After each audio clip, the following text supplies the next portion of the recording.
बाबा जी और हुजूर जी की प्यारी सात संगत जी राधा स्वामी। पहला सवाल।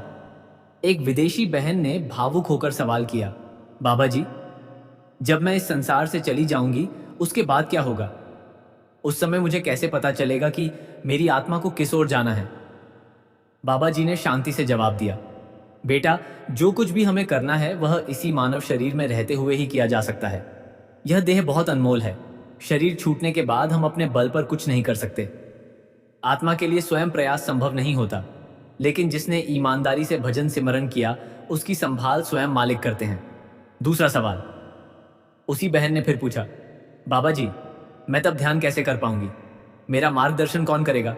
बाबा जी ने जवाब दिया, बेटा, भजन सिमरन का वास्तविक अर्थ यही है कि हम अपने ध्यान को एकाग्र करना सीखें और प्रतिदिन जीते जी मरने का अभ्यास करें। जो इस अभ्यास को निष्ठा से करता है उसे शरीर छोड़ते समय न कष्ट, न भय, न भ्रम होता है। मार्गदर्शन के लिए तुम्हें इसी जीवन में सतगुरु का सहारा लेना है, बाद में नहीं। तीसरा सवाल। एक संगत ने सवाल किया, बाबा जी, क्या शरीर छूटने के बाद भी हम कोई नया मार्ग या दिशा चुन सकते हैं? बाबा जी ने जवाब दिया, नहीं बेटा, शरीर छूटने के बाद न हम दिशा तय कर सकते हैं और न ही कोई नया मार्ग खोज सकते हैं। मालिक ने हमें इंसानी शरीर इसलिए दिया है कि हम अपने लक्ष्य को हासिल कर सकें। जो करना है जीवित शरीर के सहारे ही करना होगा। जैसे संसार का हर काम शरीर से होता है, वैसे ही भजन सिमरन भी एक कर्म है और यह केवल शरीर के रहते ही संभव है। चौथा सवाल। एक विदेशी बहन ने पूछा, बाबा जी, आप अक्सर कहते हैं कि ध्यान को तीसरे तिल पर टिकाना चाहिए। क्या तीसरा तिल सचमुच माथे के बीच में कोई भौतिक बिंदु होता है? बाबा जी ने गहराई से जवाब दिया, बेटा, तीसरे तिल की कोई ऐसी निश्चित जगह नहीं जिसे मैं उंगली रखकर दिखा सकूं। तीसरी आंख से देखने का अर्थ किसी भौतिक स्थान से नहीं, बल्कि अपने ध्यान को एक जगह पर स्थिर करना और भीतर झांकने की शक्ति जागृत करना है। पांचवां सवाल। एक साधक ने पूछा, तो फिर बाबा जी, ध्यान को कहां टिकाएं? बाबा जी ने जवाब दिया, जब हम आंखें बंद करके स्वयं को अंधेरे में ले जाते हैं और पूरे ध्यान से भीतर बैठते हैं तो ध्यान अपने आप उस स्थान तक पहुंच जाता है जहां उसे पहुंचना है। उस समय जो अनुभूतियां प्रकट होती हैं उन्हें तुम तीसरा तिल कहो या कोई और नाम, नाम से कोई फर्क नहीं पड़ता। असली बात तो वह अंदर का अनुभव है। छठा सवाल। एक विदेशी बहन ने पूछा, बाबा जी, दृष्टि क्या होती है और क्या दृष्टि और दर्शन एक ही बात है? बाबा जी ने सरल शब्दों में जवाब दिया, दृष्टि का सीधा अर्थ है देखना। जब गुरु अपनी संगत या किसी वस्तु को करुणा और दया से भरी नजरों से देखते हैं तो उसे दृष्टि कहते हैं, और जब संगत अपने गुरु को प्रेम और श्रद्धा से देखती है तो उसे दर्शन कहते हैं। दोनों में भाव एक है लेकिन दिशा अलग। सातवां सवाल। एक भाई ने पूछा, बाबा जी, क्या दृष्टि और दर्शन में कोई गहरा अंतर है? बाबा जी ने जवाब दिया, बेटा, दृष्टि गुरु की ओर से संगत पर कृपा की नजर है, वह बिना मांगे बरसती है। दर्शन संगत की ओर से गुरु को निहारना है, श्रद्धा और विनम्रता से। दोनों ही प्रेम के दो रूप हैं, एक देना है, दूसरा लेना है, पर दोनों में रूहानी रस समान है। आठवां सवाल। एक विदेशी भाई ने खुलकर कहा, बाबा जी, मुझे लगता है कि पश्चिमी देशों में रहने वालों के लिए शब्द का अभ्यास भारतीयों की तुलना में कठिन है, शायद इसीलिए कि मेरा जन्म इंग्लैंड में हुआ। बाबा जी ने प्रेम से जवाब दिया, बेटा, इस मार्ग पर देश जन्म का कोई महत्व नहीं।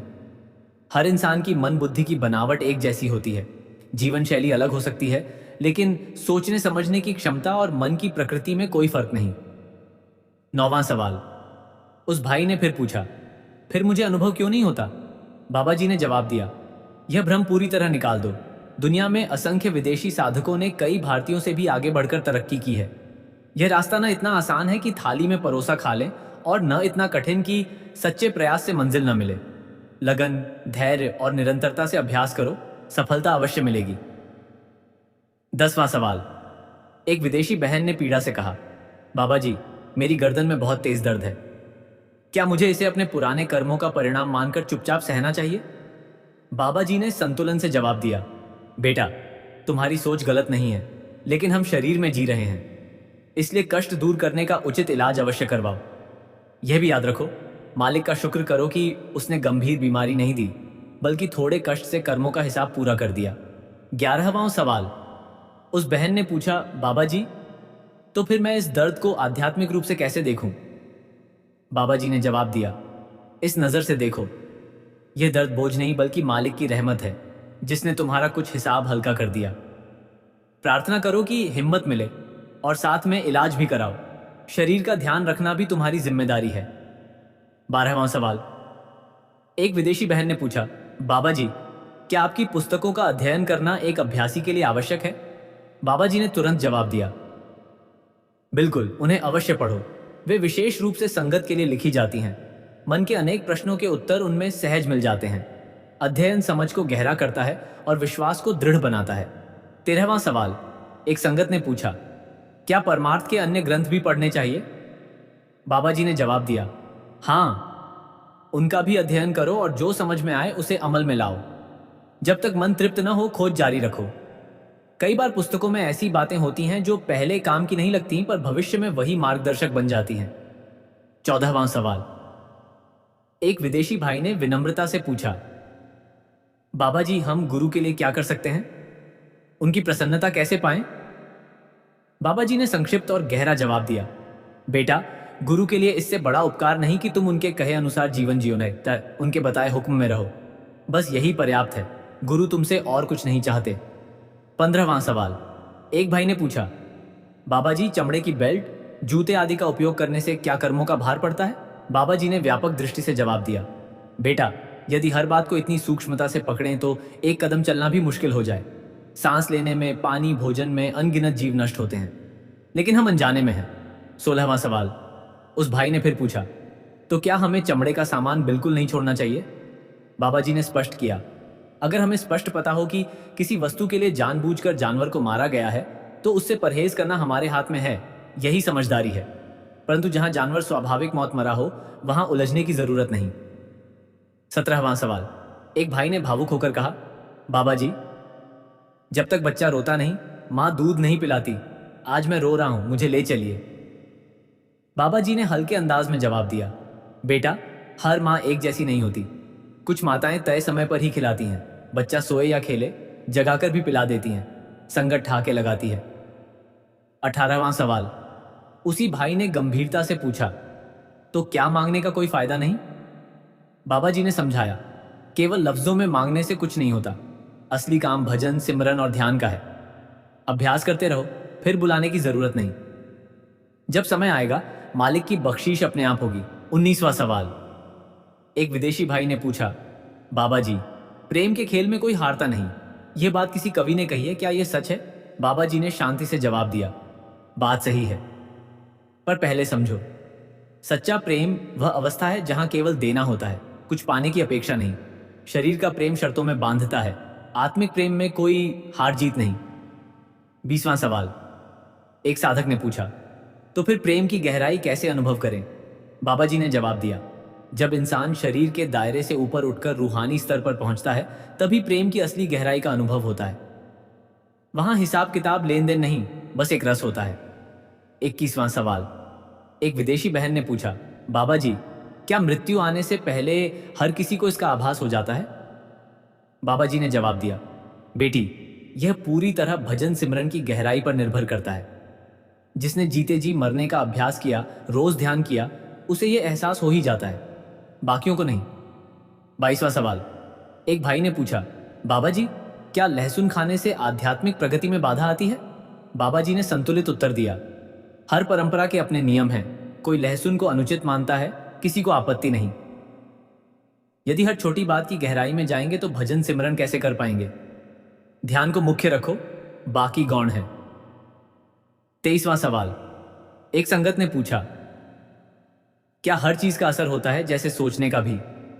बाबा जी ने जवाब दिया, हाँ, सोच का भी प्रभाव पड़ता है।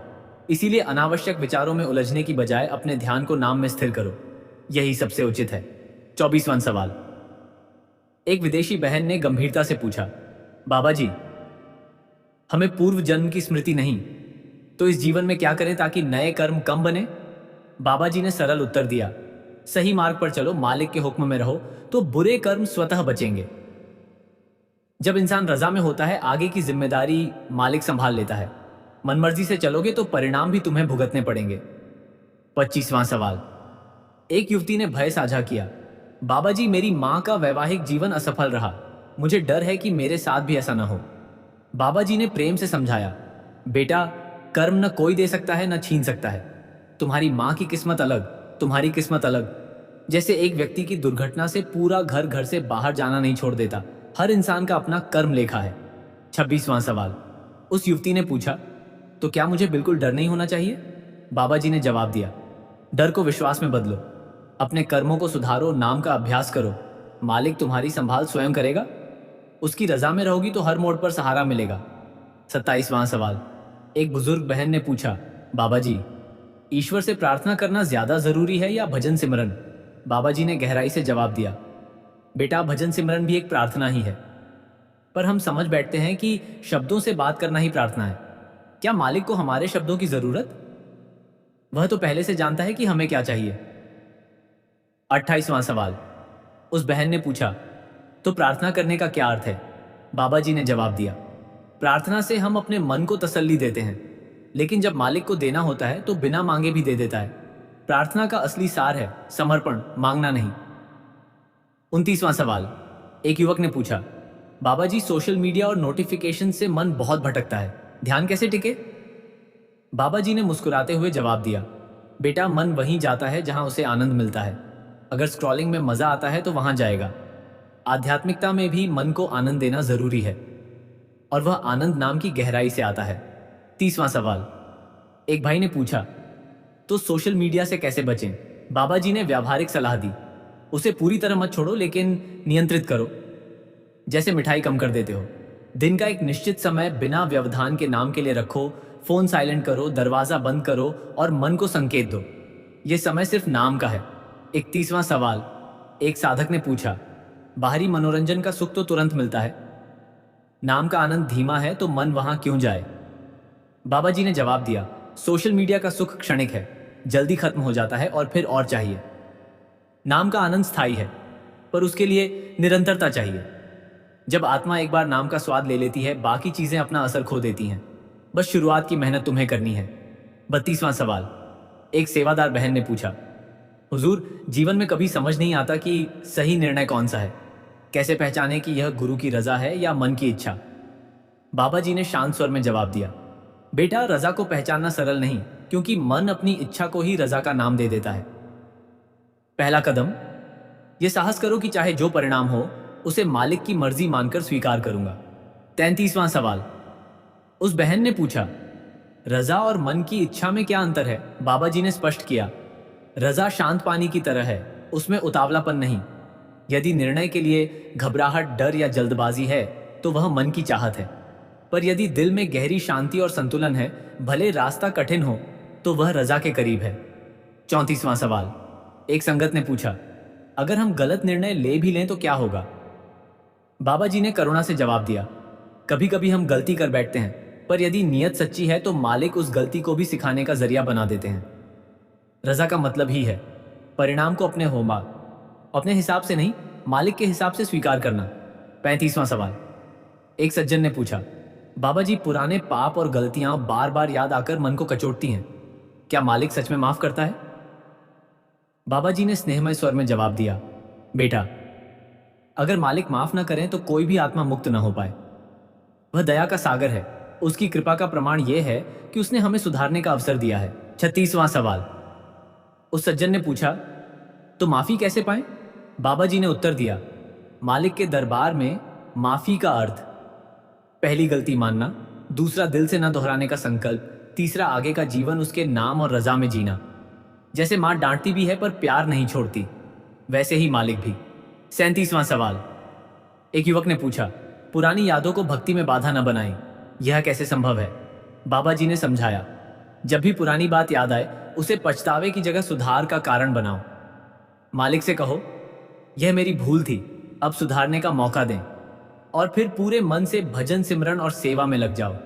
जिस क्षण आत्मा सचमुच मालिक की ओर मुड़ती है, उसका अतीत मिटना शुरू हो जाता है। 38वां सवाल। एक बहन ने पूछा, क्या मालिक का प्रेम उसके न्याय से भी गहरा है? बाबा जी ने जवाब दिया, बिल्कुल। यदि वह सिर्फ न्याय करता तो शायद कोई न बच पाता, पर वह न्याय के साथ अनंत दया भी करता है। इसलिए कभी हिम्मत मत हारो, उसकी रहमत हमेशा तुम्हारे साथ है। 39वां सवाल। एक संगत ने सवाल किया, बाबा जी, डेरा व्यास जैसे विशाल स्थानों पर लाखों लोग आते हैं, क्या कभी छल कपट की घटनाएं होती हैं? बाबा जी ने गंभीरता से जवाब दिया, हाँ बेटा, एक बार दो युवक युवती डेरा में घुसना चाहते थे। उनकी पहली यात्रा थी। वे सत्संगी नहीं थे। जांच में तो वे पास हो गए, पर सुरक्षा कर्मियों को एक बटन पर शक हुआ। 40वां सवाल। एक जिज्ञासु ने पूछा, बटन में क्या था? बाबा जी ने कहा, लड़की ने अपनी शर्ट के बटन के अंदर एक मिनी कैमरा छिपा रखा था। जब सेवादारों ने दोबारा जांच के लिए कहा तो वे बहस करने लगे, हमारी जांच हो चुकी है, हम दोबारा नहीं करवाएंगे। 41वां सवाल। एक साधक ने पूछा, फिर क्या हुआ? बाबा जी ने आगे बताया, बात बढ़ी तो सेक्रेटरी साहब को बुलाया गया। उन्होंने प्यार से समझाया, अगर कुछ गलत नहीं है तो जांच से डरने की क्या जरूरत, पर वे अपनी बात पर अड़े रहे। आखिर उन्हें गेट के बाहर खड़ा कर दिया गया। 42वां सवाल। एक संगत ने पूछा, अंत में उन्होंने गलती मानी या नहीं? बाबा जी ने जवाब दिया, कुछ देर बाद दोनों ने चुपचाप सच बता दिया। वे सोशल मीडिया इन्फ्लुएंसर थे और अलग अलग धार्मिक स्थलों की वीडियो कवरेज करते थे। उन्होंने बताया कि पंजाब में गुरुद्वारों की कवरेज करते करते किसी ने उन्हें यहाँ के डेरे के बारे में बताया था। 43वां सवाल। एक भाई ने पूछा, बाबा जी, ऐसी घटनाओं से हमें क्या सीख मिलती है? बाबा जी ने समझाया, बेटा, जो गलती करता है वह शुरू में कभी दोषी नहीं मानता, पर सच छिपता नहीं। डेरा की व्यवस्था अनुशासन और श्रद्धा के लिए है। किसी का छल वहां काम नहीं करता। हमें सीधे और सच्चे रहना चाहिए। 44वां सवाल। एक युवती ने पूछा, क्या ऐसे लोगों को मौका दिया जाना चाहिए? बाबा जी ने करुणा दिखाते हुए कहा, हर इंसान सुधर सकता है। उन्होंने बताया कि यह उनका काम है, पर डेरा के भीतर छिपकर वीडियो बनाना उचित नहीं। अगर वे सच्चे इरादे से आते तो उन्हें अनुमति भी मिल सकती थी, पर छल से कुछ नहीं मिलता। 45वां सवाल। एक नौजवान ने पूछा, बाबा जी, इन्फ्लुएंसरों को धार्मिक स्थलों पर क्या कर्तव्य निभाना चाहिए? बाबा जी ने स्पष्ट उत्तर दिया, यदि वे आस्था और विश्वास को प्रचारित करना चाहते हैं तो खुले दिल से और अनुमति लेकर करें। गुप्त रूप से कैमरा ले जाना विश्वासघात है। इससे न तो उनकी कवरेज सही बनती है, न ही उनके कर्म शुद्ध रहते हैं। 46वां सवाल। एक संगत ने पूछा, क्या सोशल मीडिया पर धार्मिक सामग्री डालना सही है? बाबा जी ने संतुलित जवाब दिया, अगर नियत शुद्ध हो और वहां से किसी को लाभ हो तो सही है, पर अपने अभ्यास में विघ्न न डाले। ध्यान रखो कि कैमरा शोहरत से ज्यादा महत्वपूर्ण तुम्हारी आत्मा की उन्नति है। 47वां सवाल। एक बूढ़े भक्त ने पूछा, बाबा जी, डेरा की सुरक्षा के ये नियम क्यों हैं? बाबा जी ने समझाया, डेरा मालिक का घर है। वहां शांति, एकाग्रता और भक्ति का वातावरण बना रहे, इसलिए नियम है। ये नियम किसी के प्रति अविश्वास नहीं, बल्कि सभी की आध्यात्मिक सुरक्षा के लिए हैं। 48वां सवाल। एक विदेशी भाई ने पूछा, बाबा जी, जब मैं भजन सिमरन में बैठता हूं तो मन पुरानी बातों में भटक जाता है, क्या करूं? बाबा जी ने स्नेह से जवाब दिया, बेटा, भटकना स्वाभाविक है। जब भी मन भटके, बिना निराश हुए उसे वापस नाम पर लाओ। बार बार लाना ही अभ्यास है। जैसे मां बच्चे को चलना सिखाती है, वैसे ही तुम अपने मन को सिखाओ। 49वां सवाल। एक बहन ने पूछा, क्या ध्यान में बैठने से पहले कोई विशेष तैयारी करनी चाहिए? बाबा जी ने सरल सुझाव दिया, शारीरिक स्वच्छता, शांत स्थान और कुछ क्षण गहरी सांस लो। फिर प्रार्थना करो कि मालिक, मेरा ध्यान तुम्हारे चरणों में स्थिर हो जाए। यह छोटी सी तैयारी बहुत सहायक है। 50वां सवाल। एक युवक ने पूछा, बाबा जी, क्या कभी ऐसा भी होता है कि मालिक सीधा उत्तर न दे, बल्कि परिस्थितियों से रास्ता दिखाए? बाबा जी ने जवाब दिया, हाँ बेटा, कई बार मालिक परिस्थितियों के माध्यम से हमें ले जाते हैं। धैर्य रखो, संकेतों को पहचानो। रजा का यही एक और पहलू है कि हर घटना में उसकी मर्जी देखो। 51वां सवाल। एक सज्जन ने पूछा, बाबा जी, क्या नाम सिमरन से हमारे पुराने पाप कट जाते हैं? बाबा जी ने आश्वस्त किया, हाँ, शुद्ध नाम सिमरन से आत्मा पवित्र होती है। जैसे अग्नि में सोना तपता है, वैसे ही सिमरन में कर्म जलते हैं, पर यह तभी जब सिमरन ईमानदारी और प्रेम से किया जाए। 52वां सवाल। एक भक्त ने पूछा, बाबा जी, सेवा का भी क्या महत्व है? बाबा जी ने जवाब दिया, सेवा शरीर की साधना है। यह अहंकार को घटाती है और नम्रता सिखाती है। सेवा, संगत और सिमरन, ये तीनों मिलकर आत्मा की उड़ान को पंख लगाते हैं। 53वां सवाल। एक बहन ने पूछा, बाबा जी, कभी कभी लगता है कि मेरी भक्ति में ईमानदारी कम है, कैसे पहचाने? बाबा जी ने जवाब दिया, ईमानदारी की कसौटी यह है, क्या तुम भजन में बैठकर मालिक को याद करते हो या सिर्फ घंटे भरने के लिए? प्रेम से बैठो, मन से बैठो, या मात्रा से अधिक गुणवत्ता मायने रखती है? 54वां सवाल। एक युवती ने पूछा, अगर मैं रोज सिमरन करूं भी पर मन इधर उधर भागे तो क्या वह सिमरन माना जाएगा? बाबा जी ने प्यार से समझाया, बेटा प्रयास ही सिमरन है। जब तुम मन को बार बार लौटाते हो तो वह बहुमूल्य है। मालिक उस संघर्ष को भी देखता है और उसे स्वीकार करता है। बस हार मत मानो। 55वां सवाल। एक साधक ने पूछा, बाबा जी क्या गुरु का दर्शन केवल शरीर से ही होता है? बाबा जी ने गूढ़ उत्तर दिया, गुरु तो हर जगह हैं। दर्शन शरीर से भी हो सकते हैं पर असली दर्शन तो भीतर होता है। जब तुम सिमरन में एकाग्र होते हो तो गुरु का रूप तुम्हारे भीतर उतरता है, वही सच्चा दर्शन है। 56वां सवाल। एक विदेशी भाई ने पूछा, बाबा जी क्या हिंदी ना आने से सिमरन में कोई बाधा होती है? बाबा जी ने जवाब दिया, नहीं बेटा, मालिक भाषा नहीं देखता, वह भाव देखता है। सिमरन के शब्द चाहे कोई भी भाषा में हो, अगर प्रेम से किए जाएं तो पहुंचते हैं। आत्मा की भाषा तो प्रेम है। 57वां सवाल। एक बुजुर्ग ने पूछा, बाबा जी जीवन के अंतिम समय में क्या सिमरन करना चाहिए? बाबा जी ने उत्तर दिया, अंतिम समय में भी नाम ही सहारा है। जिसने जीवन भर नाम का अभ्यास किया उसके लिए वह समय भी आसान हो जाता है, क्योंकि नाम उसके साथ जाता है। 58वां सवाल। एक भाई ने पूछा, बाबा जी क्या कभी ऐसा होता है कि हमारी प्रार्थना सुनी न जाए? बाबा जी ने गहराई से जवाब दिया, मालिक तो सुनता ही है, पर वह हमारी भलाई के लिए जो सही है वही देता है। कई बार हम कुछ मांगते हैं और वह कुछ और देता है। उसकी देन को श्रद्धा से स्वीकार करो, वही तुम्हारे लिए सर्वोत्तम है। 59वां सवाल। एक संगत ने पूछा, बाबा जी हम इस दुनिया में इतने कर्मों से घिरे हैं, मुक्ति कैसे संभव है? बाबा जी ने प्रोत्साहित किया, बेटा एक एक कर्म को नाम से ढालो, जैसे अंधकार में दीपक जलाने से सब प्रकाशित हो जाता है। नाम का एक दीपक हजारों कर्मों को प्रकाशित कर सकता है, बस उस दीपक को जलाए रखो निरंतरता से। 60वां सवाल। एक भाविक बहन ने अंतिम प्रश्न किया, बाबा जी हम सब मालिक के प्रति अपना प्रेम कैसे प्रकट करें? बाबा जी ने सबसे प्यारा जवाब दिया, बेटी मालिक से प्रेम का सबसे बड़ा प्रमाण है उसके नाम को अपने दिल में बसाना, उसकी रजा पर राजी रहना और उसके बनाए हर इंसान के साथ दया स्नेह रखना। जब तुम सब में उसी को देखो तो वही सच्ची प्रार्थना है और उसी में उसकी प्रसन्नता है। राधा स्वामी जी।